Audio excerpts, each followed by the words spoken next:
5ই August যখন এই যে হাসিনার সরকার আমরা টেনে নামাতে সক্ষম হলাম, তারপরে 6, 7, 8 আগস্ট ভারতের ফরেন পলিসি, ভারতের ফরেন সেক্রেটারি জয়শঙ্কর বাবু সে কি কি ধরনের কথা বলছিলেন, অনেক নরম সুরের কথা বলছিলেন।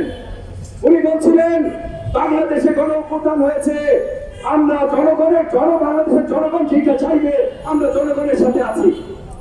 তখন ওনারা বক্তব্য রাখছিলেন 8ই আগস্ট যখন বাংলাদেশে আমরা অন্তর্বর্তীকালীন সরকার দেয়, 9ই আগস্ট তারা বক্তব্য দিয়েছেন আমরা অন্তর্বর্তীকালীন সরকারকে সাধুবাদ জানাই, বাংলাদেশের অন্তর্বর্তীকালীন সরকারের সাথে আমরা নিশ্চয়ই কাজ করব।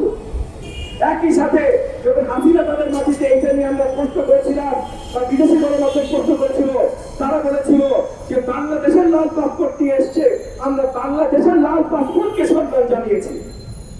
কথা সুরটা বুঝতে পেরেছেন যে বাংলাদেশের সাথে তারা সম্পর্ক ভালো রাখতে চায়। 3-4 দিন আগে এই বক্তব্য সুর পাল্টে গেছে। কেন পাল্টে গেছে, কিভাবে পাল্টে গেছে? 3-4 দিন আগে তারা কথা বলা শুরু করেছে, বিজেপির বড় বড় নেতারা কথা বলা শুরু করেছে বাংলাদেশের জনগণকে নাকি উল্টে ঝুলাবে। এই ধরনের আরো নোংরা নোংরা কথা যেগুলো আমরা মুখে আনতে পারি না, এই ধরনের নোংরা নোংরা কথা তাদের সরকারি দলের বড় বড় নেতারা উচ্চারণ করছেন। তাহলে এই যে ভাষাটা পাল্টে গেছে, কেন পাল্টে গেছে? পাল্টে গেছে কারণ 1.5 মাস 2 মাস হয়ে গেছে আমাদের সরকার আমাদের এই যে দেশের মাটিতে আওয়ামী দোষরদের সরাতে সক্ষম হয় নাই। আমাদের সরকার স্টেবিলিটি এখনো সঠিকভাবে আনতে সক্ষম হয় নাই। এখনো আমরা ভারতকে প্রশ্ন করি নাই বর্ডারে প্রত্যেক বছর 50 আমাদের নাগরিক কেন মৃত্যুবরণ করে? মৃত্যুবরণ তো করে না ভাই, তাদেরকে খুন করা হয়। খুন কারা করে? আমরা ফেলানির হত্যাকাণ্ড দেখি নাই, আমরা একটার পর একটা হত্যাকাণ্ড দেখি নাই। বর্ডারে বিএসএফ আমাদের নাগরিকদের খুন করে।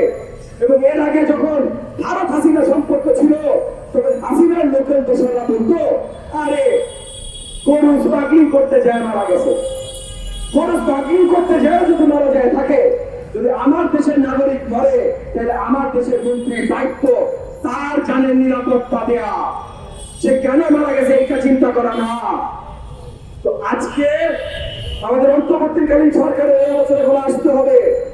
আমি আপনাদের কাছে আবেদন জানাই, মাছ কি রপ্তানি করেছে এটা নিয়ে আমরা বড় আওয়াজ না তুলি। দিলাম ভাই একবার মাছ, যদি সেইটাতে আমাদের অন্য আরো 10টা জিনিস আমরা পাই তাহলে দিলাম ভাই মাছ, কিন্তু অন্য 10টা জিনিস কি পাচ্ছি? এই আলোচনাগুলো আবার পরিষ্কার আসতে হবে। আমি অন্তর্বর্তীকালীন সরকারের কাছে আহ্বান জানাই যে আপনারা